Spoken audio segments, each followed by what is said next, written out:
Hoje é o dia de desvendarmos tudo sobre o clérigo, como criar o nosso clérigo nível 1. Então vamos lá. Sempre estarei abordando sobre builds clássicas do jogo, né, sempre fazendo referência ao AD&D e o terceira edição, que foram a base do nosso quinta edição. Então tudo bem. Vamos lá. Quando a gente fala de clérigo clássico, nós estamos falando necessariamente de humano. O humano, ele vai ser o nosso melhor clérigo por causa do talento, que é uma regra opcional do jogo. Agora, um detalhe importante sobre isso é que esse humano que ganha um talento, que ganha uma perícia, ele é uma regra opcional do quinta edição. Quando você está jogando Adventures League, esse evento permite multiclasse, assim como permite variações das raças. Então é um evento com regras fechadas, mas bem abrangentes, né? Bem flexíveis. Então você poderá usar a variação do humano. O humano sem ser variação, sem ser o variante, ele ganha mais um em todas as habilidades: força, destreza, constituição, inteligência, sabedoria e carisma. Isso é pouco. Tão pouco é um bônus insubstancial mesmo. Porque o que faz as raças serem fortes e apropriadas para as classes são as características delas. E o humano, por não ter uma característica, ele não fica apto a ser nenhuma classe do jogo. Então, se o seu jogo está restrito, não existe talentos no seu jogo, então não use humano de forma alguma. Ok? E mesmo que seu jogo caiba humano, né, que seja um jogo mais flexível, normal, que caiba a variação, você tem que entender como funciona o talento. Porque não é qualquer talento em qualquer classe que vai fazer você ser melhor, mais eficiente do que as raças. Vamos lá. O talento é a característica mais importante de todas. A perícia ela é boa, ela é sólida. Você poder pegar uma perícia de qualquer classe, vamos dizer assim, né? De qualquer lugar e colocar no seu personagem.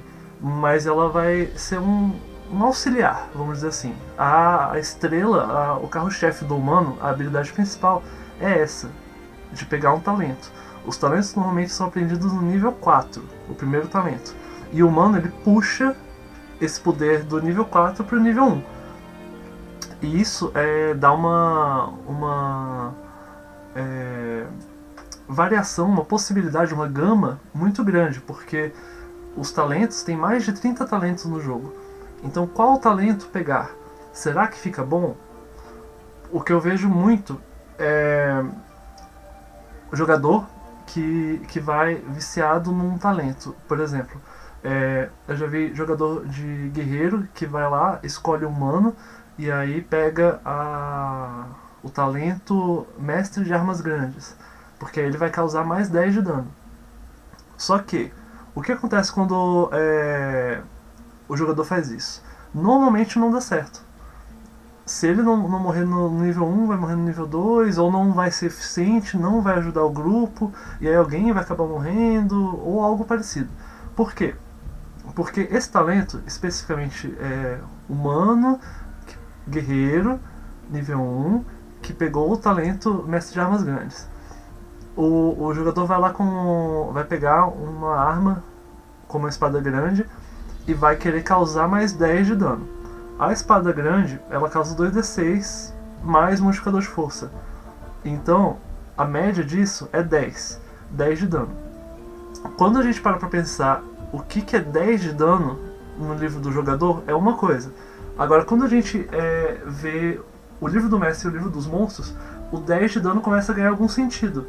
Por exemplo, se eu vou no livro dos monstros e vejo uma criatura que personagens nível 1 enfrentam, vou facilmente esbarrar com goblins. Todos vocês, aposto que conhecem goblins e esqueletos. São monstros clássicos do jogo que facilmente o mestre vai usar elas porque elas possuem como eu vou dizer, características conhecidas e ao mesmo tempo é amigável o mestre colocar elas, justamente porque elas são conhecidas, né? São velhos amigos de mestres que já mestraram antes, e mesmo os mestres novos eles conseguem entender essas criaturas facilmente. Então, o que é mais clássico, o que é mais padrão, é você chegar a uma aventura nível 1 e enfrentar esqueletos, enfrentar goblins, enfrentar, sei lá, kobolds. Então, o que o 10 de dano da espada grande naturalmente faz? Ela mata essas criaturas. Mata. O goblin tem 7 pontos de vida. O kobold tem 4. Né? Se a gente pega outras criaturas que aparecem normalmente, rato gigante, não sei o que, criaturas nível 1, elas sempre vão ter um HP baixo, que 10 pontos de dano já matam. Mesmo que a criatura tenha uma quantidade de pontos de vida um pouco mais elevado, ela não é uma criatura que vai precisar de muitos ataques para se derrotar. Então você pegar, por exemplo, o mestre de armas grandes, para dar 20 de dano no nível 1, supostamente, né, que é a arma grande, a espada grande, mais o mais 10 do talento. Vai ser uma overkill. Então o Goblin lá com 7 pontos de vida vai passar muito da vida que ele tem normalmente. E você vai ficar desperdiçando dano. E isso não é o pior. Porque na verdade o que acontece é os jogadores não conseguirem matar o Goblin. Por quê? Porque esse talento, Mestre de Armas Grandes, ele tira 5 do acerto. Então você fica 5 pontos mais cego. Então é como se o Goblin que tem CA 15, na verdade tivesse CA 20. Isso é uma diferença brutal. Brutal para quem está no começo do jogo. Esse talento, o que acontece com ele para ele ser bom? Ele é um talento de começo de jogo, sim, mas ele escala com as características do personagem. No caso de um guerreiro, quando você pega o ataque extra no nível 5, você ganha um segundo ataque, ou seja, uma segunda possibilidade de atacar. Com a habilidade que você adquire no nível 2, o surto de ação, você ganha mais 2 ataques para conseguir atacar. Entendeu? Então a gente já está falando de 4 rolagens de D20, que vão ter menos 5 no acerto, mas que agora, por ser 4 vezes, você tem maior chance de aplicar esse mais 10 de dano. Quando você usa esse talento, que é aparentemente forte, no nível 1, você não vai conseguir acertar os seus inimigos, porque menos 5 é uma penalidade muito alta. Só vai acertar se for realmente um número espantosamente alto, né? Um 19, um 20, uma coisa bem atípica. E isso para jogador nível 1, que só tem um ataque, é passar um turno sem fazer nada. Ok? Se você erra, você não fez nada, você não fez nada. E na verdade você já poderia ter acertado esse ataque e matado simplesmente usando a espada grande. Então assim, não é uma estratégia boa para um guerreiro nível 1. Até porque, se vocês já acompanharam os vídeos do canal, vocês sabem que o melhor guerreiro é o anão. É o guerreiro do meta, é o guerreiro que sempre foi, na verdade, e ele consegue performar toda a função do guerreiro. Então, por exemplo, você vai entrar numa caverna, o guerreiro é o cara que está na frente, certo? Só que é o cara que está na frente, e aí o que ele vai ter que fazer? Ele vai ter que segurar. O meta diz que os personagens precisam usar 2 armas no começo do jogo, o guerreiro, né? Então o guerreiro tá lá com uma machadinha em cada mão, só que ele é um guerreiro humano. E aí ele entra numa caverna escura. Como que ele vai fazer? Ele vai ter que usar uma tocha, porque ele não tem visão no escuro igual a não. Então, são pequenos detalhes, como você pode ver, que vão se somando e que fazem uma raça, uma classe, não performar tão bem quanto é na nossa imaginação, na nossa cabeça. É por isso que é importante a gente sempre sentar e tentar conversar com o mestre, com os outros jogadores, com pessoas mais experientes e tudo mais, pra gente conseguir entender como aquela informação que a gente está vendo no livro do jogador funciona na prática. quando junta livro do mestre, livro dos monstros, jogador e todo mundo joga.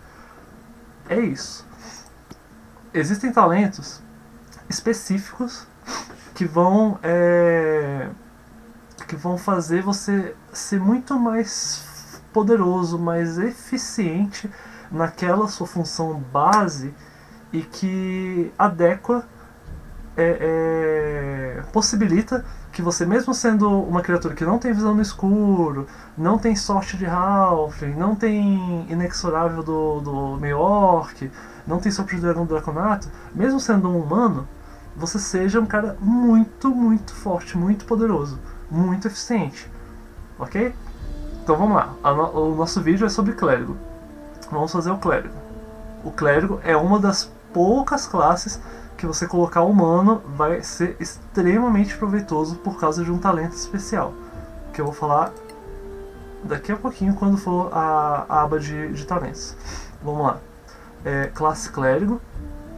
O clérigo básico do jogo, ele é o clérigo da vida.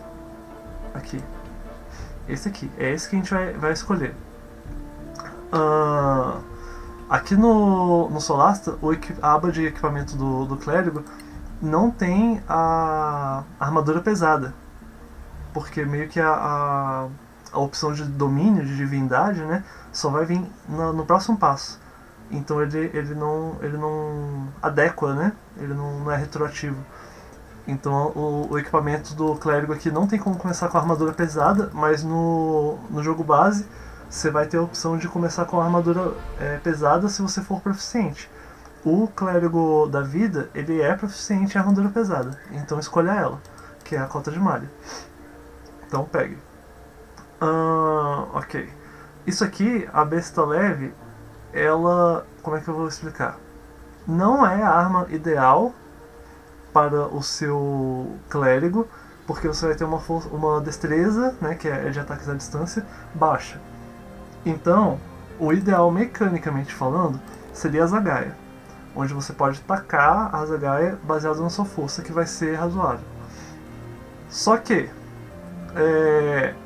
mesmo você não querendo atacar com a besta, você tem que pensar uma coisa. Esses equipamentos dos personagens são vinculados ao quão rico eles sempre foram na história do D&D. O clérigo ele sempre teve dinheiro para comprar bons equipamentos no início do jogo. Outras classes não têm esse recurso. Por exemplo, um mago. O mago ele tem dinheiro só para comprar a adaga dele. A adaga ou o bordão, o cajadinho dele.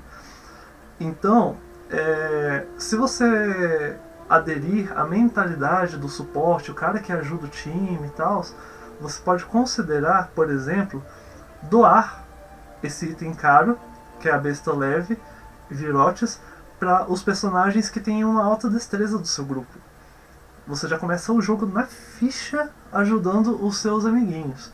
Isso vai acontecer muito, muito. Não só no clérigo, mas em qualquer tipo de suporte. O clérigo ele tem uma função de suporte, de auxiliar da equipe.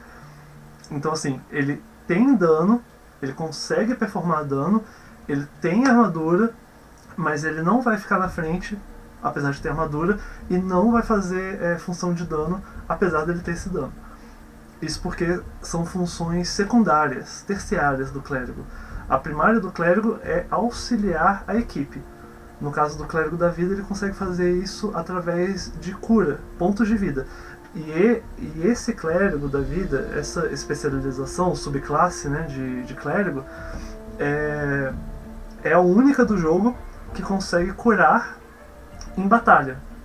Porque o bônus que ele ganha parece pouco, mas na verdade é tão alto que faz que algumas magias, alguns mecanismos da profissão, né, da classe, fiquem super forte mesmo.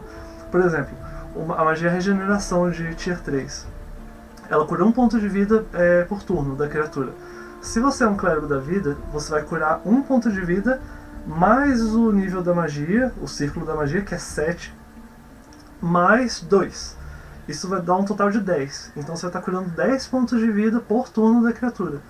Então a magia de regeneração, que é uma magia normalmente de fora de combate, passa a ser uma magia dentro de combate. Isso tudo porque o Clérigo da Vida tem esse potencial muito forte de cura. E ele é o único. Não inventa de pegar um bardo e achar que vai curar a mesma coisa que um clérigo, um paladino achando que vai curar do mesmo jeito que um clérigo, um druida. Não vai acontecer isso, tá bom? É só ele. Mesmo outros clérigos, sei lá, um clérigo da guerra, um clérigo da batalha, um clérigo do trovão, eles não conseguem performar a cura da forma que o clérigo da vida consegue. Por essa razão, o clérigo da cura ele é o mais fácil, rápido e prático, porque dano é uma coisa que sempre vai acontecer nos times de D&D, que é um jogo que tem muito combate, muitos perigos. Então o clérigo da vida ele cai como uma luva para quem quer atuar como um suporte fácil, vamos dizer assim. E de fato ele é o suporte mais fácil do jogo. O que não significa que ele não tenha suas peculiaridades, suas mecânicas próprias e como deixar ele ainda mais forte, mais poderoso, que eu vou abordar daqui a pouco. Mas vamos lá, isso tudo foi só o comecinho, só o briefing aqui do negócio. Vamos lá. Ele vai ter a característica conjuração de ritual, que permite que ele conjure magias que ele estiver preparado, sem gastar slot de magia, sem gastar os espaços de magia que ele tem. No nível 1 você tem 2 espaços de magia, então você pode, essencialmente, usar 2 magias por dia. Né? Você usou Bênção uma vez, usou Curar Ferimentos outra e acabou suas magias por dia. É isso.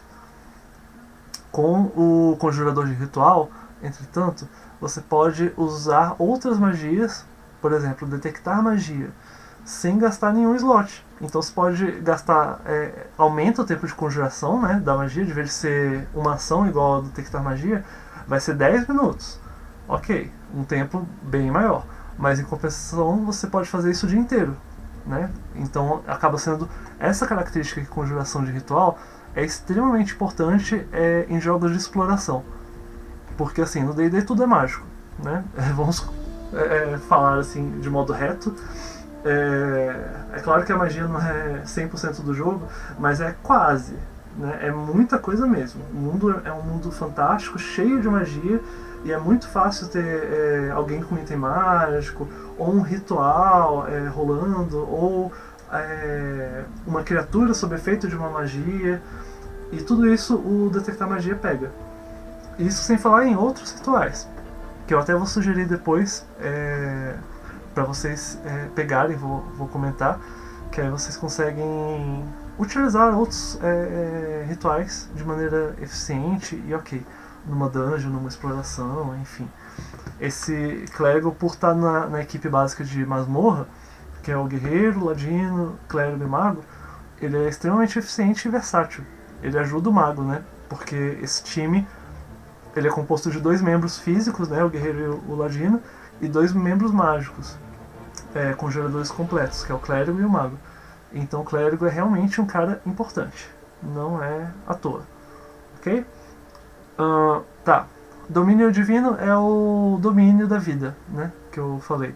Eu vou explicar os poderes daqui a pouco, mas é isso. Tá, perícia você vai selecionar 2 dessas daqui e mais as que você tem no antecedente.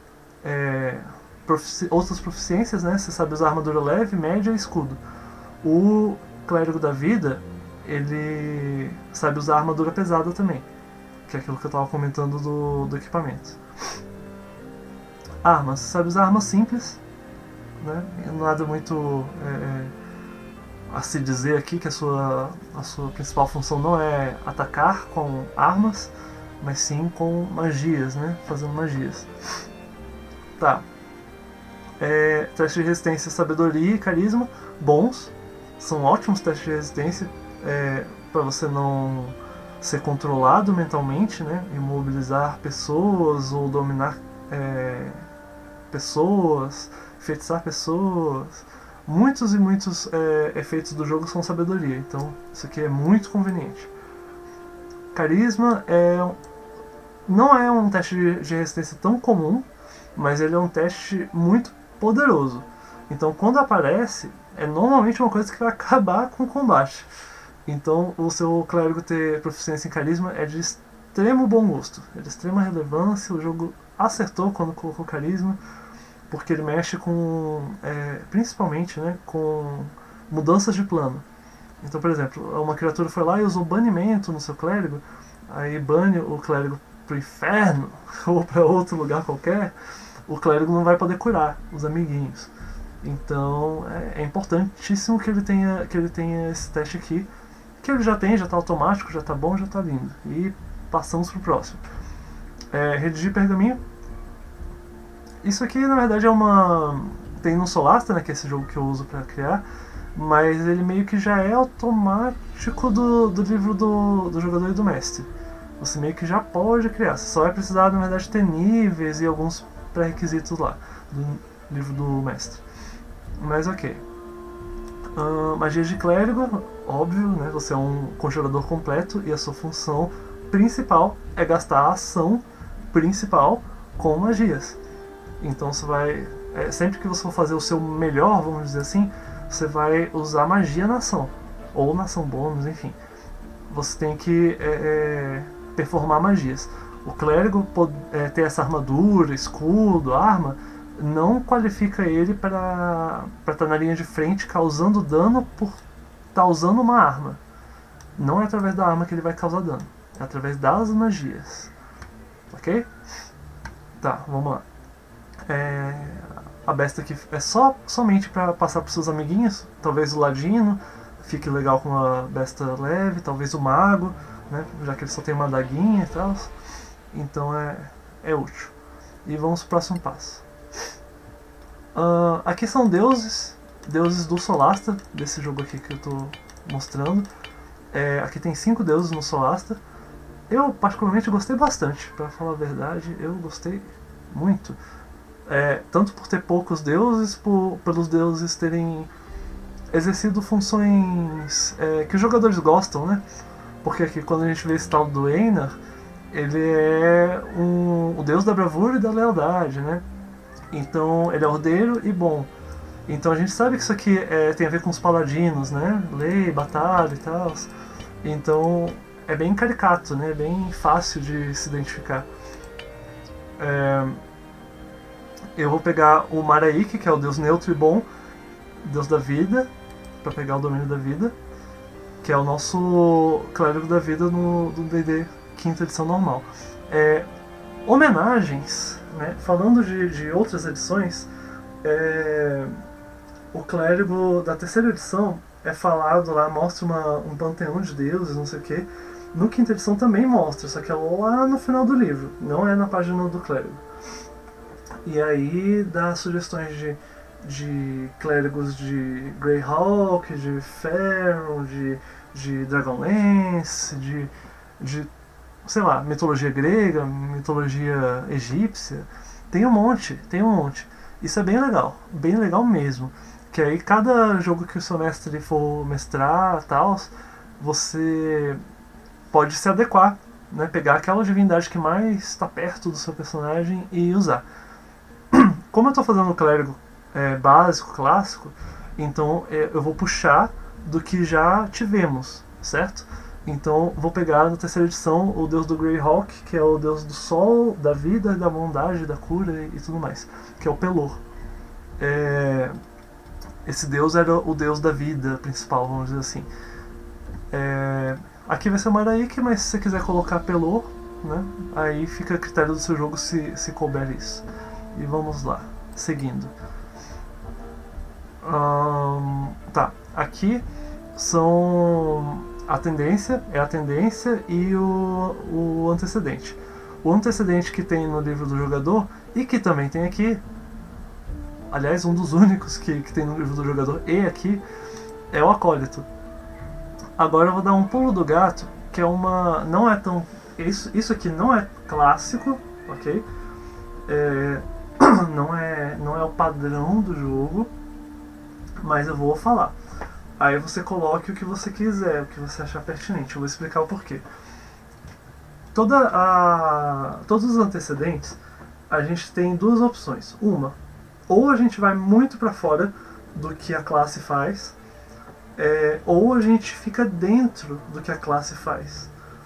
E são duas hipóteses completamente distintas. As que eu tô falando aqui dos personagens clássicos, elas ficam dentro, sempre dentro. Então, todas as perícias que o antecedente vai dar vão ser perícias da classe. No caso do acólito, especificamente, o acólito, no livro do jogador, ele dá religião e intuição, se eu não me engano. Ou é religião e medicina, sei lá, acho que é alguma coisa assim. Deixa eu dar uma conferida. Eu vou até fazer uma pausa, uma breve pausa, só porque eu esqueci o que o antecedente acólito dá, mas é quase certeza que é isso. Ó, vamos lá. Proficiência, intuição e religião. Pronto. Essas duas perícias são de clérigo, base, e o acólito ele chega nelas. Tá, por que pegar isso, que é básico, esperado, clichê e blá blá blá, e não pegar uma outra coisa? Poxa, eu queria, se eu fosse marginal, eu ia poder me esconder, né? Se eu fosse órfão, né? Eu ia ter esconder, se eu fosse um criminoso eu ia ter enganação, se eu fosse um acadêmico, né? Ai meu Deus, sábio, eu ia ter arcanismo, né? Então por que eu não vou nessas experiências de fora que eu não posso ter normalmente? Então, porque quando você está jogando de clérigo, por exemplo, o seu time espera, vamos dizer assim, o jogo, não só o seu time e seus amiguinhos, mas o jogo, ele espera que você tenha certas perícias. E isso não é falado, porque a política do D&D é você pode ser o que você quiser, né? E de fato, pode ser, mas ser bom aí já é outra coisa. Mas então, quando você fala que você é um clérigo, e aí as pessoas contam com isso, ele é um clérigo, então eles estão tranquilos e não esperam que o clérigo, por exemplo, não tenha religião. É uma possibilidade. Se você pega o marginal e você então ganha os seus talentos, as suas perícias de furtividade, né, e de roubar, você não está pegando o religião que o acólito ia te dar. E aí, se por qualquer razão você resolver não escolher essa perícia, você pode ser um clérigo que não tem religião. E aí? O grupo, o jogo, ele meio que ele induz a isso. Você tem que ter isso para que você possa resolver os problemas. Por exemplo, quando aparecer um esqueleto, ou um vampiro, ou uma escritura de uma divindade perdida, quem que vai resolver isso? É o clérigo com religião. Mas o grupo não tem um mago, o mago é inteligente, tal, tem essa perícia? Beleza, que o mago seja lindo, maravilhoso e tenha essas perícias. Mas isso não te isenta da sua responsabilidade de ser um clérigo com religião para auxiliar o mago, ou até mesmo para ser o principal caso o mago não esteja ali presente por qualquer razão. Ok? Isso vai ficar muito claro, muito evidente em outras classes. Por exemplo, se eu falo um bárbaro, o bárbaro foi e pegou conhecimento arcano porque ele pegou o antecedente acadêmico, puxando perícias de fora da classe bárbaro. Beleza. Só que aí o time dele vai olhar, é um bárbaro. Bárbaro, arromba a porta. Não tenho, porque eu não comprei atletismo. Já fica agora super discrepante, já fica super, assim, alguns times podem achar engraçados, tal, pá, mas o negócio é que as características do bárbaro não vão favorecer a inteligência. Então essa perícia de arcanismo no bárbaro vai ficar longe, vai ficar muito, muito, muito longe da especialidade do bárbaro. Então você chega no mago, por exemplo, e o mago ele tem esse antecedente aqui do sábio, né, o acadêmico. Se você pega qualquer outro, eu quero ser um mago artista, porque ele vai saber cantar, dançar, persuadir, ele é um cara legal, de vez de ser o cara dos livros. Beleza. Só que aí quando chegarem lá no seu mago e falar, mago, a gente achou umas runas aqui mágicas, o que significam? Você vai falar, não sei. E aí, tipo, isso vai travar o jogo. Porque o jogo estava contando que um mago resolvesse aquele problema. Entendeu? Então por isso que obedecer o básico é muito sólido. Agora é o seguinte, tem como você fazer pequenos ajustes que troca essa base sem sair das perícias de clérigo. E esses pequenos ajustes eles vão se chamar metagame. O que é o metagame? É o que está bom nessa edição, na quinta edição, na moda. Então tá, o que está na moda aqui no quinta edição? O que pode ser aprimorado? Qual o background, qual o antecedente eu vou pegar com o clérigo? Então, o eremita é um outro antecedente, certo? E o eremita ele vai atuar com outras perícias, que no caso são, deixa eu ver aqui, medicina e religião. Medicina e religião é diferente de intuição e religião, certo? Mas a perícia medicina também é uma perícia de clérigo, ok? Então você não está indo para muito longe, na verdade está na mesma coisa, né? As pessoas realmente esperam que o clérigo saiba medicina, né? Saiba sobre doenças, ervas medicinais, coisas assim. Então tá ok. Agora, então por que pegar esse eremita, afinal de contas? É porque a ferramenta que ele ganha é o kit de herbalismo. O kit de herbalismo, ele é aquela ferramenta que faz você poder criar poções de cura. Então esse é um mecanismo que só é citado, só é mais divulgado, mais falado no livro do mestre. Então para você conseguir fazer um item mágico, uma poção de cura, você tem que ter nível 3, tem que ter slots de magia, tem que ter a magia curar ferimentos e tem que ter kit de herbalismo ou kit de alquimia. Quando a gente pega o antecedente eremita ao invés de acólito, a gente ganha essa ferramenta de herbalismo e todos os outros pré-requisitos o clérigo já tem. Ele já tem o slot de magia, já tem o curar ferimentos, então só faltava essa ferramenta. Então você trocar o acólito pelo eremita, por mais que não seja clássico, ideal, né, um clérigo que não é um acólito, ele ainda abraça as necessidades do clérigo, as perícias, e ainda adiciona o metagame, que te permite ser um clérigo que cria poções de cura. O clérigo base não vai conseguir ter poções de cura, não fazer poções de cura. Ele vai ter que correr atrás um clérigo acólito, né? Ele vai ter que correr atrás dessa ferramenta através de outras maneiras mais complicadas do que simplesmente escolher um antecedente mais que caiba, né? Vamos dizer assim, mais no meta. Então é isso. Você escolhe se você vai usar acólito para ser super clássico ou se você vai escolher o eremita. Aqui no Solasta não tem o eremita, né? Então vou escolher o acólito, mas você pode escolher no seu jogo o eremita ou o acólito do jeito que você achar melhor. Você pesa aí e é isso. Agora a tendência. Tendência do clérigo, bom e neutro. Bom e neutro é a mesma tendência do deus, né? O deus que a gente escolheu, o deus da vida, o deus Pelor, é neutro e bom. Então isso já tem uma lore, né? Já tem um conceito, uma história, uma motivação e vai te ajudar a interpretar. Outra questão muitíssimo importante sobre a tendência é porque existem itens mágicos. Se você já viu os outros vídeos do canal, você já vai ter visto eu falando dos itens de tier elevado. Tier 3, Tier 4, que são níveis de poder, né, do personagem, escalas do jogo, que vão estar, sei lá, clérigo nível 11 no Tier 3, ou clérigo nível 17 no Tier 4. Quando você chega numa escala de poder grande como essa, o jogo começa a ficar poderoso, mesmo. Então você vai ter magias poderosas, você vai ter itens mágicos poderosos, você vai ter inimigos poderosos.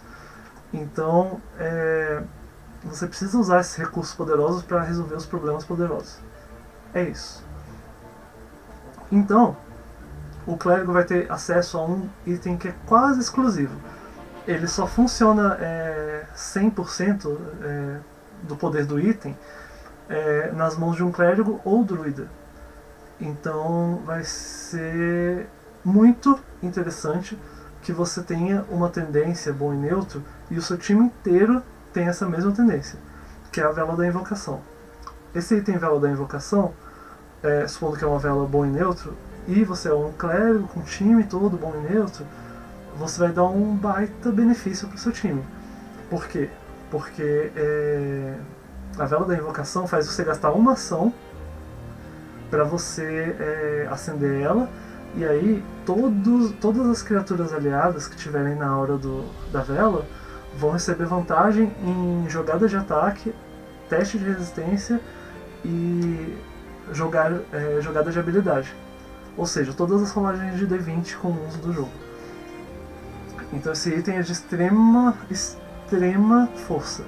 É muito poderoso mesmo. E como se não bastasse isso, enquanto a vela estiver queimando, que ela queima por 1 hora, diga-se de passagem, ou seja, você pode simplesmente acender ela no começo do combate e apagar. Aí acende, apaga, acende, apaga. Então você é um item consumível, né? Mas é um item que você vai consumir depois de 240 usos.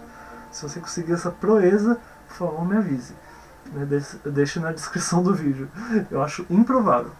Então ele é um item que, na minha opinião, eu chamo de quase permanente. Mas então, enquanto a vela queimar, você pode usar magia de primeiro nível gratuitamente, infinito. Então você pode usar curar ferimentos, por exemplo, infinitamente e curar todo o seu time, enfim. É um item muito bom para usar em combate e fora dele. Esse item poderoso é o único que justifica a tendência bom e neutro? Não. A tendência bom e neutro, ele gera um conceito de clérigo. Então quando você abraça isso, quando você entende, você vai ser beneficiado por todas as coisas que estão ligadas a essa história. Ok? Esse flavor. Então não é o único item. Por exemplo, tem o Talismã da Pura Bondade, que é um item de tier 4, um item lendário. Quando você toca nele e você não tem uma tendência boa, você começa a levar dano, você começa a derreter, e é muito dano, é dano tipo de bola de fogo. Então isso a cada turno que você estiver segurando aquilo. Agora, se você for um personagem bom, você não tem problema de segurar o item. Agora, mais do que um personagem bom, é ser um clérigo bom. Porque esse item, quando está nas mãos de um clérigo, você pode usar ele como como símbolo sagrado. E isso permite que você use todas as características do clérigo. Canalizar a divindade, expulsar mortos-vivos, magias, né? Você pode usar por ele. Então, ele abraça todas as necessidades do clérigo. E fora que ele vai trazer um poder único, né? Um poder muito forte, que é de poder matar uma criatura, abrindo uma criatura maligna, um buraco para devolver ela pro inferno. Então assim, é um item muito poderoso, né? Você simplesmente, como clérigo, vai lá e mata uma criatura. Porque sim. E na verdade isso é uma mecânica que já tem no clérigo, né? Desde o começo. Que o clérigo, quando tá no nível 2 e usa expulsar mortos-vivos, tá no nível 5 destruir criaturas, ele destrói um morto-vivo. Esse talismã, ele vai aprimorar suas possibilidades de clérigo para poder matar uma criatura que não é um morto-vivo, né? Então você vai ter a utilidade de um clérigo, só que num nível épico, assim, num poder mais abrangente. Então esse item realmente ele abraça ele envolve todas as capacidades do clérigo. E se você não tiver a tendência adequada, você não vai usá-lo, ok? Então, isso é muito importante. São várias pequenas coisas, né, que vão aparecer durante o jogo, e que se você tiver essa tendência, você vai passar, vamos dizer, tranquilo. Né? Pelo menos no básico, tal, quando você já estiver muito calejado do D&D, quinta edição, já tiver visto bastante vídeos daqui, aí você pode brincar mais, fazer variações mais ousadas, vamos dizer assim. Mas assim, essa tendência com esses antecedentes que eu sugeri é bem interessante para você começar a explorar o D&D a fundo. E vamos para o próximo passo. Eu sempre uso aqui a gama padrão, Com a gama padrão sempre vão ter esses valores, ok? Se você já não é novo aqui no canal, então você já está acostumado com isso aqui. Então vamos só descobrir onde a gente distribui. O humano, como eu chamo, o único humano que existe, que é o humano variante, ele tem 2 pontos para colocar nas habilidades, ao invés de todos. Então você tem que escolher sabiamente onde que esses 2 pontos vão parar. Ok?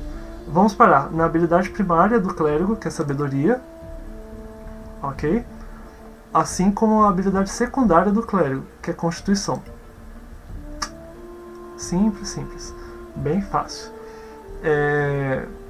Com a sabedoria vai envolver todas as suas habilidades mágicas, né? Então, assim como expulsar mortos-vivos, também é sabedoria. Então, esse é o seu valor principal, mais alto, mais importante, mais tudo. Então, você coloca seu valor mais alto na sabedoria. Seguido de constituição, porque você não é o cara que está na linha de frente. Quem está na linha de frente é o guerreiro. Você é um cara de linha do meio. Mas, quando o guerreiro está ferido, quem que vai lá cuidar dele? É o clérigo. Então o clérigo vai lá na frente e cura o guerreiro.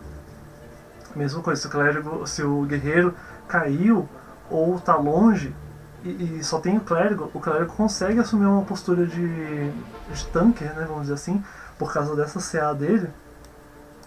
Mas não se engane, o clérigo ele só faz isso temporariamente, é rapidamente. É só porque é melhor ter um clérigo na frente do que um mago. Entendeu? Que o mago frágilzinho, o ladino frágilzinho, que não usa armadura, não tem as mesmas defesas, vão ser explodidos. Não tem ponto de vida, igual o clérigo, eles vão ser simplesmente trucidados. Então o clérigo pode ir lá na frente, eventualmente, e sair, depois quando o guerreiro estiver de volta.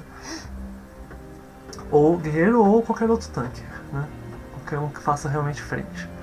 Então essa constituição alta aqui, ela é muito a calhar. Outra coisa importante dessa constituição são 2 fatores. Um é a concentração. Toda magia que você estiver usando concentração, que são magias que têm duração alta, você vai poder perder elas. Elas vão poder ser neutralizadas com um simples dano. Então vamos dizer, o seu clérigo foi lá e conjurou Bênção. Bênção é uma magia que usa concentração. Então você vai estar lá dando o benefício para os seus aliados, de mais um D4 na jogada de ataque e teste de resistência. Mas, se um Goblin acerta você vai ter que rolar um teste de resistência de constituição. Se você falhar nesse teste de resistência de constituição, você vai perder a magia bênção. Então essa constituição aqui é de extrema importância para o clérigo. Extrema. Porque se ele perder a bênção dele, ou qualquer outra magia de concentração, significa que o time dele está perdendo o buff. Então o time dele não está mais competente e a função do clérigo era justamente auxiliar o time, deixar o time competente. Entendeu? Então é isso. A constituição não está aqui à toa. Ela é para esse boneco, para esse personagem, a constituição é brutalmente importante. Ok? Então vamos lá, mesmo que ele não faça a linha de frente. Tá. Depois disso aqui, o que a gente faz? O próximo valor mais alto é 13 e a gente vai colocar na força. Por que na força? Porque a capacidade de usar armadura pesada que o clérigo da vida adquiriu permite que ele use armaduras pesadas. Só que essas armaduras pesadas, elas pesam, né? Como o nome já diz. E elas têm um pré-requisito de força. Então a cota de malha que você começa, você tem que ter necessariamente força 13, ou você vai perder 2 quadrados de movimento, indo para 4. Né? Perder movimento nunca é bom, né? Tem isso em mente. Você só aceita perder quando você é forçado ou quando realmente tá um risco controlado, vamos dizer assim. Mas assim, perder de graça, simplesmente porque você colocou uma força mais baixa, não é uma boa estratégia. Tá bom? Então por essa razão você coloca força, que você consegue usar essas armaduras pesadas, pelo menos cota de malha, ao mesmo tempo que você consegue atacar com a sua massa, por exemplo, numa situação onde você não tem mais magia, por exemplo. Você gastou todos os seus slots, né? Então sua função principal foi comprometida. Então você tem que improvisar. Aí pra você não ficar completamente indefeso, né? Ah, coloquei força 8, então você vai ter um recurso de ataque de arma, né? Corpo a corpo, com força e tal. Então isso aqui vai ser a sua forma de ataque secundário. Primário, magia, certo? Tá, os últimos aqui, como que serão organizados? A destreza, para quem está usando armadura pesada, ela não é um problema, porque a armadura pesada ela tira a penalidade que uma destreza negativa proporciona. Então, é muito conveniente você colocar o menor número em destreza para você maximizar a build do clérigo. Outra coisa interessante de ter uma destreza baixa é que assim, os testes de resistência de destreza normalmente são para efeitos de dano, tipo bola de fogo.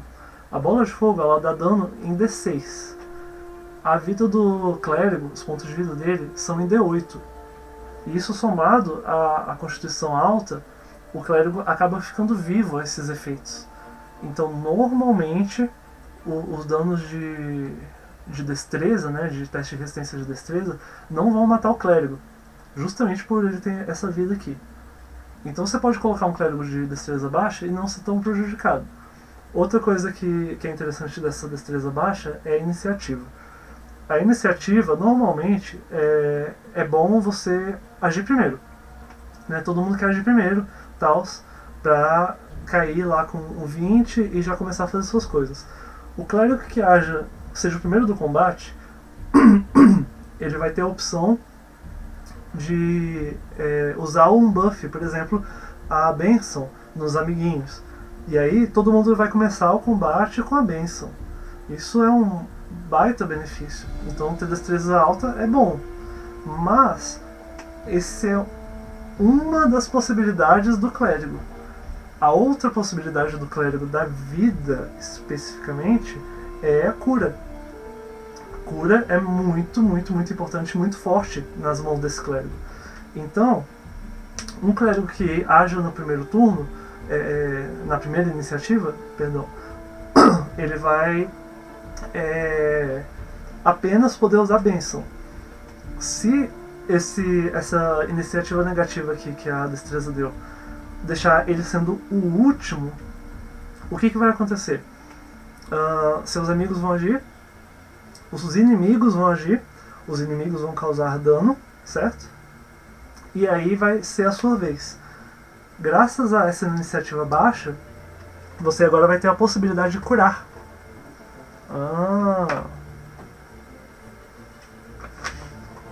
Se antes a iniciativa 20 lá não te permitia curar, porque você agir antes dos inimigos, agora a sua iniciativa -1 vai te proporcionar curar. Então você já vai ter a sua função aplicada imediatamente, vamos dizer assim. Se você tivesse numa situação assim, mas eu quero ser rápido, porque se a gente mata os inimigos rápido, eles não causam dano. É verdade? É verdade. Só que os recursos do clérigo não são tão bons, os recursos ofensivos do clérigo não são tão bons quanto um mago com chuva de meteoros, um guerreiro com 4 ataques e mais surto de ação. Isso eu estou falando de exemplos muito altos para não ter dúvidas. Porque o clérigo de nível muito alto, se você olhar lá na lista dele, você só vai ver magia de cura, né? Cura completa em massa, ressurreição verdadeira. Porque quando a gente olha os níveis mais baixos, o que cria-se? Cria-se uma confusão do jogador achar que é uma coisa e na verdade ele não é. Por exemplo, o clérigo do sol, do fogo, né, da luz, que tem no clérigo do livro do jogador, o que ele tem? Lá na lista de magia dele, ele tem bola de fogo. Então, por que eu falei chuva de meteoros e não bola de fogo pro mago? Por causa que esse clérigo que tem bola de fogo, ele performa a função de suporte. Ele não é um mago. Ele não é um mago, repito. Quando você for jogar e você tiver, por exemplo, um mago no seu time, você pode até achar que você está fazendo a mesma coisa do que um mago. Mas quando ele começa a evoluir, o clérigo não consegue acompanhar essa evolução do mago.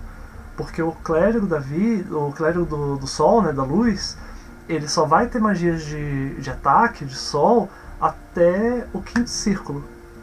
Então, até o nível 9, o nível 9 de clérigo, você consegue ter dano, consegue ter ataque.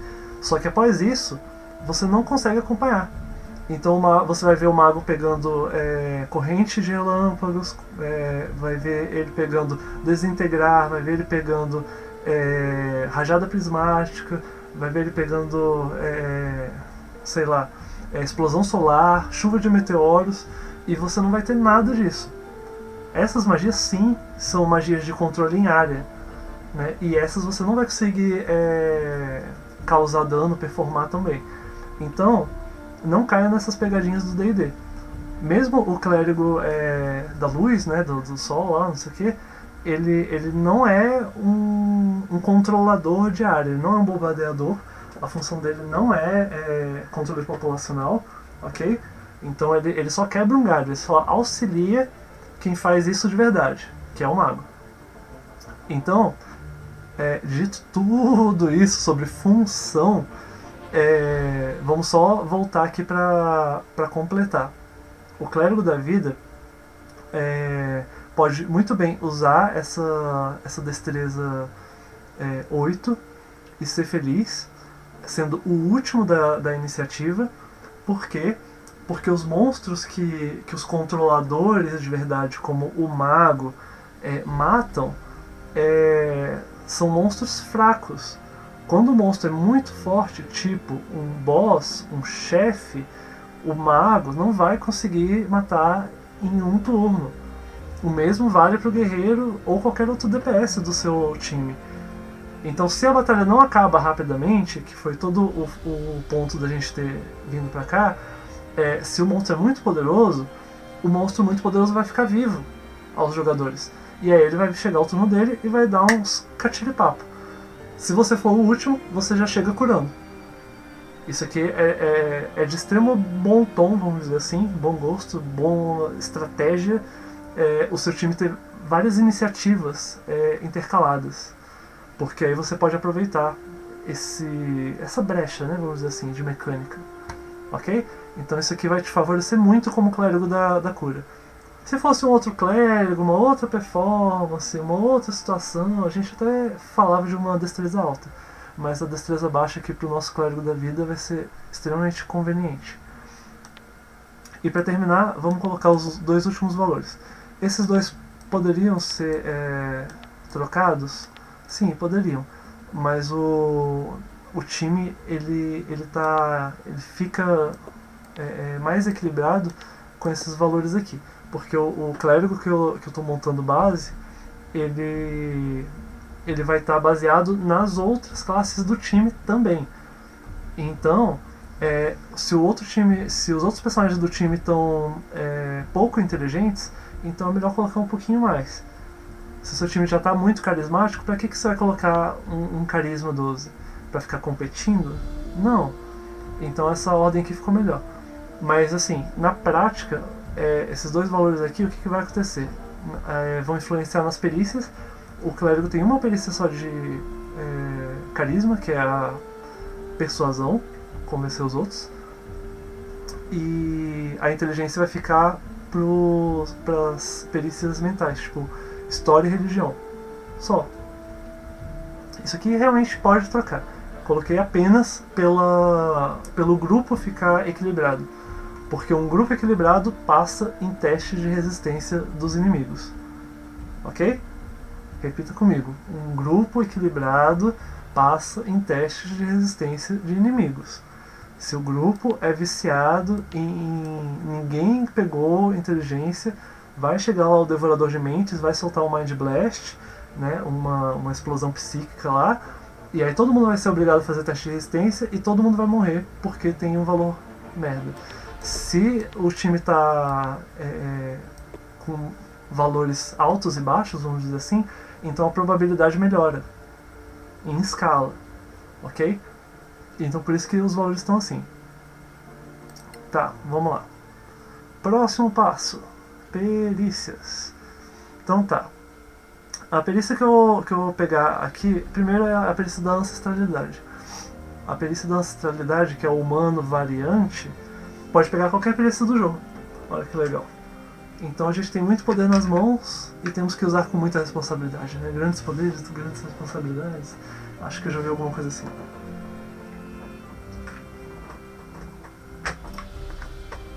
Tá. Se eu tenho todas as perícias do jogo ao meu alcance, o que eu vou usar? O que eu vou pegar?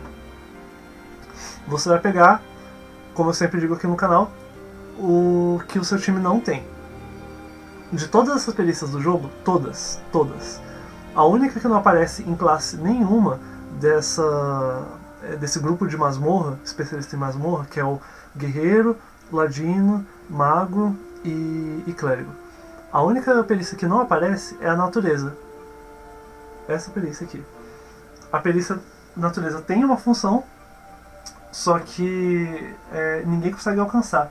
E não existe nenhum antecedente no jogo base que tenha natureza. Então não dá nem pra tentar fazer um quebra-galho, né? Não vai rolar, não vai acontecer.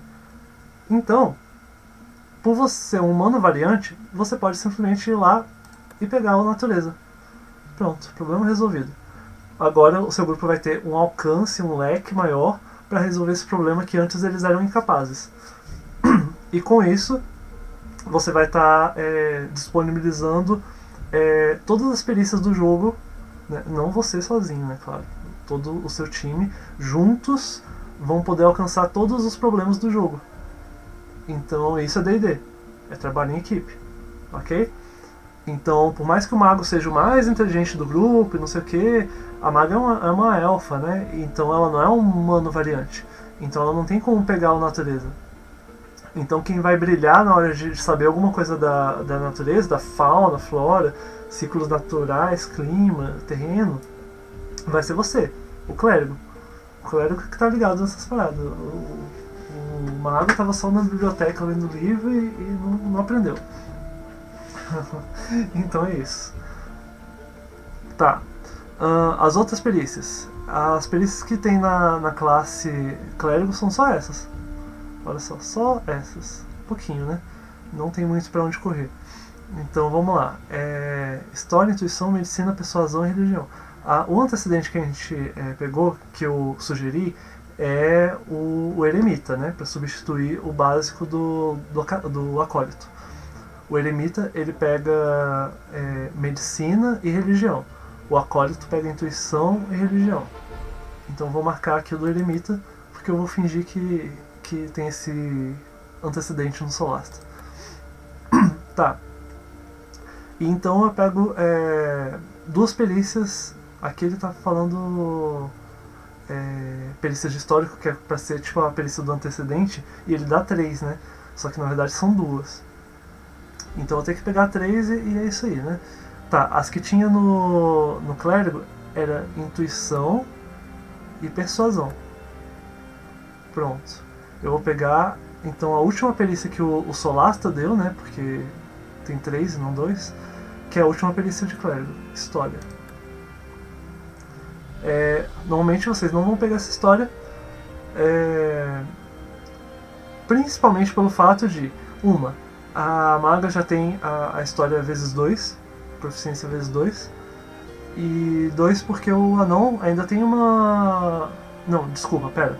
A maga já tem a perícia, história, proficiência vezes 1, só que com uma inteligência altíssima. E o anão, que é o guerreiro, ele tem proficiência nisso aqui vezes 2, quando fala das rochas. Então assim, você não quer competir.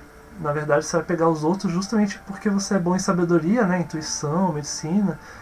E os outros que o seu time não manda tão bem, né? Não tem como pegar. Você vai ser o principal falador, no sentido de tentar convencer pacificamente os inimigos, né? Pra que essa violência toda e tal. Esse é o clérigo. Eu vou falar mais sobre as perícias em outros vídeos. Outros vídeos eu explico cada uma dessas perícias, então não se desespere. Eu já expliquei um pouco no guerreiro, no ladino, mas vou explicar detalhadamente depois em outros vídeos cada uma dessas perícias, tá bom? Porque aí se você pegar a sugestão que eu estou dando, né, de pegar certas perícias e não souber o uso delas, você abriu o leque, né, abriu a porta de possibilidade, mas não sabe usar, aí você assiste os outros vídeos e aprende maneiras bem criativas, bem legais, obedecendo mecânica, de como usar as perícias que você não domina, tá bom? Tá, ferramentas. O clérigo, por base da classe, não ganha nenhum, e o antecedente acólito não pega nenhum. Mas o antecedente eremita, ele ganha o kit de rebalismo. Então eu vou marcar aqui. Tá, aqui agora é a hora do desespero, né? Porque se você pegou o humano variante, você ganhou o talento. E aí você vai lá no livro e vai ver uma cacetaralhada de talentos. E aí você vai ter que ler um por um. E mesmo que você leia um por um, isso não faz você automaticamente saber o que o talento faz e se ele é bom pro seu personagem. É igual o exemplo que eu dei no começo do vídeo, que eu expliquei o mestre de armas grandes, que pro guerreiro não é um talento bom pro nível 1, e portanto o humano não é uma boa raça pro nível 1 do guerreiro, né? Isso sendo que o talento mestre de armas grandes é um talento de guerreiro, mas o tempo que ele vai pegar, que ele vai aproveitar esse talento, não é no nível 1. Então assim, é muito detalhezinho que passa despercebido na hora que o jogador cria o livro, porque ele só está preocupado em jogar, né? É comum. A maioria das pessoas fazem isso, só lê o livro ali, a classe, a raça, o que precisa, e aí vai jogar. E tá tudo bem. Mas quando você entende o jogo como um todo, você sabe que alguns talentos, algumas habilidades, algumas características vão performar melhor. Aqui, por que o humano é melhor do que qualquer outro? Por que eu não estou jogando com um anão da colina? Anão da colina, eu ia saber usar martelo, que ia aumentar o dano de arma, né, que é uma função secundária, mas que às vezes existe, né? Então o martelo de guerra ele é uma arma melhor. Eu também ganho sabedoria, eu ganho mais constituição, eu ganho resistência ao veneno, eu ganho visão no escuro. Por que então que eu não peguei o clérigo anão? Não é, o clérigo anão da colina não é o melhor clérigo? Não.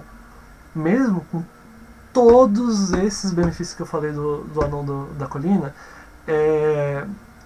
o humano, simplesmente por ter acesso a um talento super poderoso para a função de clérigo, por causa disso, da função do clérigo da vida, existe um talento apropriado e torna o humano o cara. O talento em questão é esse aqui, curador. O talento ele tá diferente no Solasta. O talento se chama curandeiro. O que esse talento faz? Qual é a função do clérigo? O talento ele faz o seguinte: quando o seu aliado estiver lá com 0 pontos de vida, morrendo, você pode usar um kit de primeiros socorros, que é um item que você compra na lojinha da esquina, e esse item mais o talento faz que você cure ele, né? E aí ele fica com 1 ponto de vida. Então você tira ele do status morrendo e ele já volta pro combate com 1 ponto de vida. Lembrando que kit de primeiros socorros é um item, não é mágico, ok? Então não importa se você tem ou não slot de magia. Outro benefício que o talento faz é você poder usar esse kit de primeiros socorros para curar os seus aliados. E essa cura é extremamente poderosa. Por quê? Porque é 1d6 mais 4 e mais o nível do personagem. Então se você está curando um personagem nível 1, você está curando 1d6 mais 4 mais 1. Né? Se você está curando um personagem nível 20, vai ser 1d6 mais 4 mais 20. Então esse talento aqui, ele tem potencial de evoluir. Né? Ele vai aumentar o poder dele durante o jogo. Então ele não vai ficar estagnado. Tem alguns talentos que eles ficam estagnados. Não é o caso desse. A função de curar os amiguinhos é uma coisa importante. Quando você cura um D6 mais 4 mais 1, no caso do personagem de nível 1, você só pode fazer isso uma vez por aliado. Então, assim, no combate você vai curar uma vez o seu guerreiro, uma vez o seu mago, uma vez o ladino, uma vez você. Porém, toda vez que você faz um descanso curto, essa característica é recarregada. E aí você pode curar de novo. Então, isso aqui é de extrema importância. Se você é um clérigo da vida, você vai curar, né? Então é uma das suas principais funções. Se você usa os seus 2 únicos slots para curar, você cura 2 vezes. Enquanto com esse curador você vai curar 4 vezes no combate. Isso que, quando você fizer um descanso curto, que é um período de 1 hora, você vai recarregar esses 4 usos. Então, na verdade, você vai curar muito. Vamos parar para calcular. O máximo que você consegue com um D6 mais 4 mais 1 é 11 pontos de vida. Quando você usa curar ferimentos, que é a magia mais poderosa de nível 1, né, de cura, você vai curar um D8 mais modificador de sabedoria, que é 3, né? Mais 2 por causa do clérigo da vida e mais o nível da magia, que é 1. Então vai ficar ao todo um D8 mais 6. Né? Um D8 mais 6 dá 14. 14 é só um pouco melhor do que esse 11. Né? Mas o 11, se você parar pra pensar, já cura você a vida inteira. Já cura a vida inteira do mago, já cura a vida inteira do ladino. Vai curar a vida quase toda do guerreiro. Então isso aqui ele já serve como o seu curar ferimentos. Certo? E isso economizando suas magias. Então você vai poder usar os seus slots de magia para fazer buffs, para fazer auxílios para sua equipe, como bênção, como escudo da fé, santuário e outros. Então, ou mesmo você pode até cogitar atacar com seus slots de magia, porque se você está curando, se o seu time está bem, você pode até ousar e tentar causar dano, porque o dano desse carinha aqui é o melhor dano nível 1 do jogo, ok? O clérigo, mesmo o clérigo da vida, não o clérigo do dano, o clérigo do sol, o clérigo, não, o clérigo possui o melhor dano solo nível 1 do jogo, ok? Então quando você usar infligir ferimentos ou raio guiador, essas duas magias, uma é para corpo a corpo, né, que é o infligir ferimentos, e uma é para ataque à distância, que é o raio guiador. Elas vão ser diferentes, vão ter mecânicas próprias, né, tals, mas o que eu posso adiantar aqui é que a média de dano do infligir ferimentos é 16, enquanto a média de dano do raio guiador é 14. Então se você parar para raciocinar, você vai estar dando em uma ação, se você acertar o inimigo, né, também tem isso, tem risco, né, de você poder errar e não fazer nada, né. Mas supondo que você assuma esse risco de tentar explodir um dano, esse dano é muito mais alto do que os seus amiguinhos, né? Porque os seus amiguinhos vão estar causando 10 de dano, né? O ladino, por exemplo, ele vai estar causando um D6 da espada curta, mais um D6 do ataque furtivo e o modificador de destreza dele, que vai ser igual ao seu de sabedoria. Então a média disso é 10. Então 16 de dano no infligir ferimentos é uma média muito superior. E fora que ainda tem o crítico, né? Então se você, por sorte, né, por coisas do destino, usar lá o infligir ferimentos no seu inimigo, né, um orc, e aí você tira um crítico, você vai dar uma média de 32 de dano. É brutal, né? Mas assim, isso é só um si. Não é a função do clérigo, então não inventa de ficar conjurando magia de ataque assim, gratuitamente, né? Você até vai poder se você tivesse talento aqui. Justamente porque você vai poder curar o seu time sem gastar slots. Então isso aqui te favorece a um luxo, né, vamos dizer assim. Outra coisa. Ah, mas esse talento é muito bom no nível 1. Mas e quando eu tiver no nível 20? Esse talento vai ser uma merda. Não, não vai ser uma merda. Esse talento é um dos talentos que mais escala no jogo todo. Quando eu digo todo, é todo mesmo. Porque o que acontece? Esse talento no nível 20, você curar 20 pontos de vida, é pouco? É pouco. É pouco mesmo. No nível 20, os inimigos também não vão estar mais deixando você morrendo. Eles já vão te matar mesmo. Então a característica de curar um ponto de vida para reanimar o seu aliado também não vai funcionar tão bem. Porém, conforme o jogo vai evoluindo, esse talento vai evoluindo também. De forma que você começa a usar outras coisas dele. Então quando a gente fala do talento curador, em níveis altos, épicos, né? Tipo Tier 2, Tier 3, Tier 4, a gente vai evoluir ele. No Tier 2, é onde você ou seus amigos, né, começam a ter acesso à magia Velocidade. A magia Velocidade é uma magia que te dá uma ação extra e, entre outros benefícios, essa ação extra vai poder te dar a ação Usar Objeto. Usar objeto, você usa um objeto mundano, como um kit de primeiros socorros. Isso significa que você vai poder fazer a sua ação, por exemplo, para canalizar divindade, para expulsar mortos-vivos, ação bônus para uma palavra curativa em massa e usar o kit de primeiros socorros, potencializando as curas que você vai fazer no seu turno. Ou mesmo você pode intercalar, né? Na minha ação eu vou usar infligir ferimentos e na ação da velocidade, essa do usar objetos, eu vou usar o meu talento curandeiro. E tá tudo bem. Esse é um poder de escala Tier 2, onde o personagem vai estar nível 5. Quando a gente vai para já poderes ainda mais avançados, Tier 3, a gente começa a entender que o jogo ainda vai mais além do que isso.